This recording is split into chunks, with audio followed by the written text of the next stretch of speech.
Thanks for making it to Veterans Info Tap. I'm glad you made it. This change with the VA rating schedule will push you potentially from a maximum of 60% currently to a maximum of 80% for one condition. I wanted to jump into it. I've completed, one or two videos like this in the past recently, but wanted to make sure that this information is getting out there. So if you've already watched this specific subject, thanks for watching again. I appreciate you. Hit the thumbs up, subscribe, share with a friend, all that good stuff. I really appreciate it.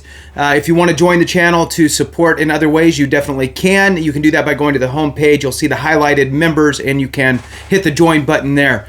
Being a member helps me to find you quicker in the comments, and I do the best I can to respond to all of those. Next, we also have a second channel called Veterans Daily. Veterans Daily is a co-hosted channel, so we do a little more deep dives and some more dialogue, the back and forth stuff for you. So definitely check that out at Veterans Daily. It is in on the homepage description of the channel. There's the link there. So, or you can just search for it. So with that, let's jump into this. There is a change coming. It is currently a proposed change, and I already know some of us out there think, well, it's already been 2 years since they proposed it. It's probably never going to happen. However, the rebuttal to that is the most recent, at least the most recent change that I am aware of that went into effect from the VA with regard to compensation went into effect January of 2024, and it was proposed 5 years prior. So in some cases, these things can take a while.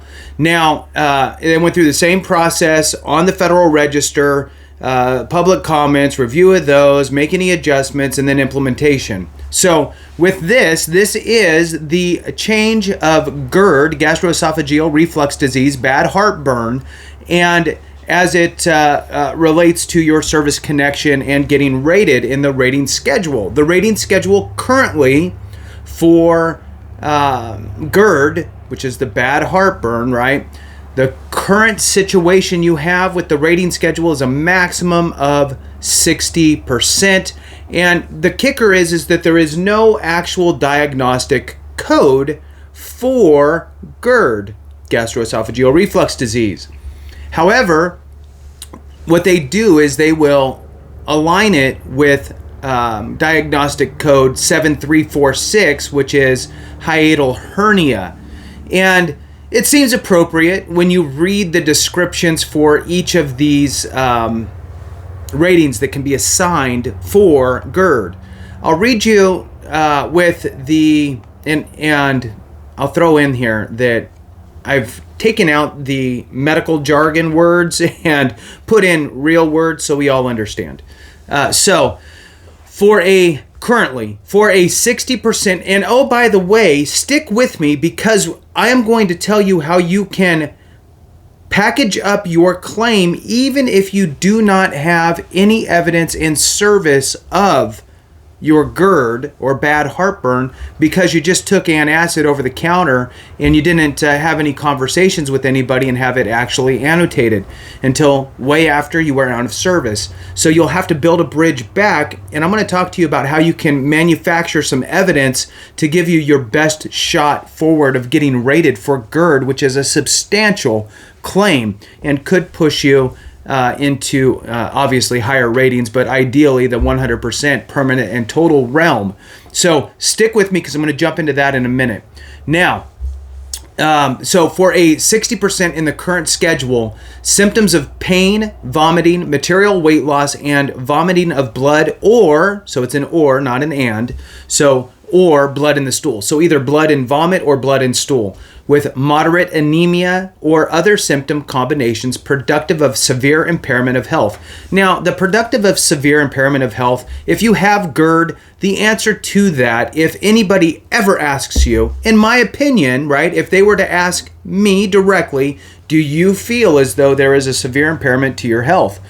Yes, because the acids coming up into your esophagus can eventually erode it, leading to esophageal cancers. So that is not something that is very good and would be considered an impairment of health, right? So To me, that would be the answer if they were to ask me directly. And I will tell you that CMP examiners in some cases will ask you some of these questions directly, so you need to be prepared. Moving on, if you had a 30% rating in today's rating, and I'm going to get to the 80% piece here in a second. So persistently recurrent epigastric distress, which is pain in the upper abdomen, okay, with difficulty swallowing, heartburn, and regurgitation accompanied by substernal or arm and shoulder pain, or arm or shoulder pain. So any of those. By substernal or arm or shoulder pain. Any one of those.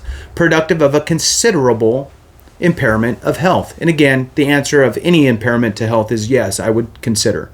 And then lastly is the 10%. And it is if you have 2 or more of the symptoms of the 30%. So of the 30%, let's say that you just say heartburn and regurgitation are my symptoms, and you leave everything else out. They're going to give you a 10%. Now, most likely, I mean, almost everybody that I've talked to who has GERD is always a 30% symptoms, but they don't mention all the symptoms needed for the 30%, so they get stuck with a 10. Now, again, let's read the 30. Let's see. Persistent, recurrent epigastric distress. You have pain in the upper abdomen. You have difficulty swallowing. Try swallowing when you have bouts of GERD, especially, right? So it doesn't say when you have difficulty swallowing. Heartburn and regurgitation, accompanied by, again, any one of these 3, substernal, arm, or shoulder pain, productive of a considerable impairment to health, which is, if you're having GERD, you have acid up in your esophagus eroding it.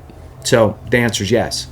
So in any case, that's where we currently are. Now, the proposed change that came out 2 years ago, and again, remember that the most recent one that went into effect was proposed 5 years ago, is to, 1, create an entire new diagnostic code specifically for GERD, gastroesophageal reflux disease. And what they say is, okay, well, we have a code for it, but we don't actually have a rating schedule for it. So what we want to do here is we're going to guide you to rate it as esophagus stricture. And that is diagnostic code 7203. Okay, so you go up to 7203, and I'm not going to read all of these. I'm just going to read the 80% one.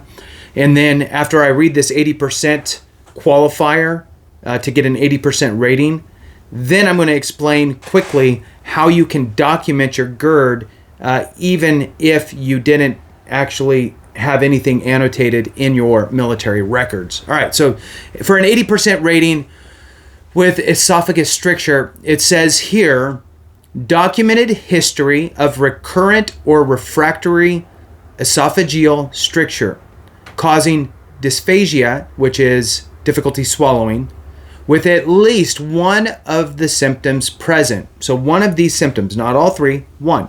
You have to either have aspiration, undernutrition, and or substantial weight loss as defined by 4.112 alpha, and treatment with either surgical correction or the PEG tube, the PEG tube. So that would get you an 80% if you fall in that boat. So let's just pretend for a second that you're currently rated at 60% for GERD. This goes through. You would file for an increase if you fall under those criteria, and you would be rated at 80. That's advantageous. So got to keep your eye open on that. Now let me run through really quickly how you could document some of that stuff for the Nexus. Remember, there's 3 things for a successful claim. Those 3 things are time in service, gives you that window of opportunity. 2 is a diagnosed condition. So number 1, you actually need to go get diagnosed for GERD. You can't just guess that it's GERD. You need to go get diagnosed by a doctor, and ideally you're going to get some sort of a prescription to back that up. So now you have the diagnosis piece done with your prescription. That's part of your evidence.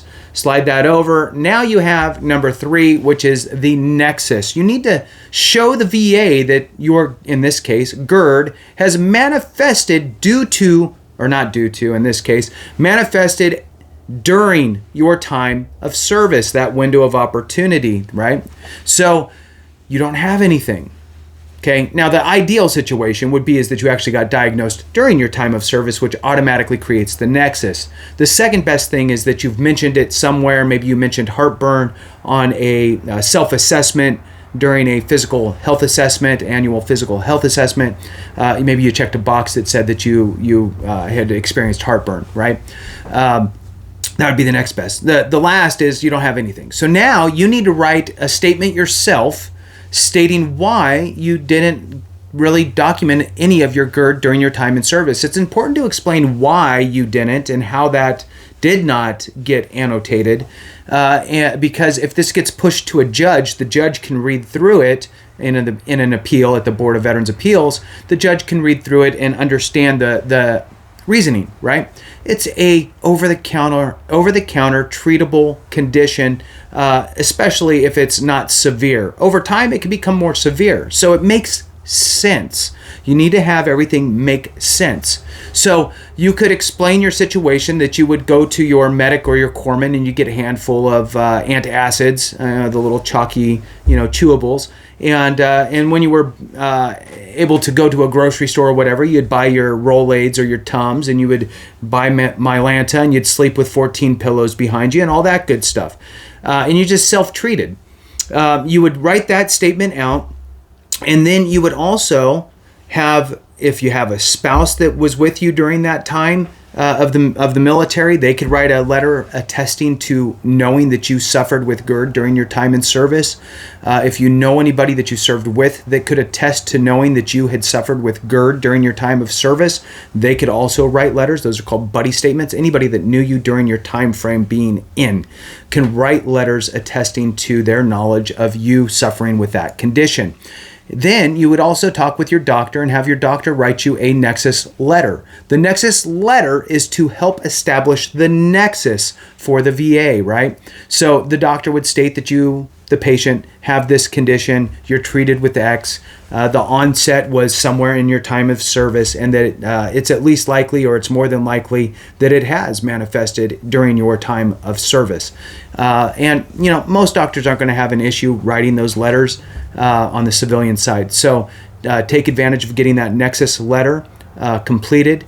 In addition, you might want to have them complete a DBQ for you. Utilize the existing schedule of rating for GERD and make sure that you annotate everything in there as far as your signs and symptoms to ensure that you get, my GERD, to ensure that you get the correct rating, right? So with that, we'll end it there. Thanks so much for watching. I appreciate you. Have a great one. And remember, if we don't take care of each other, something went wrong.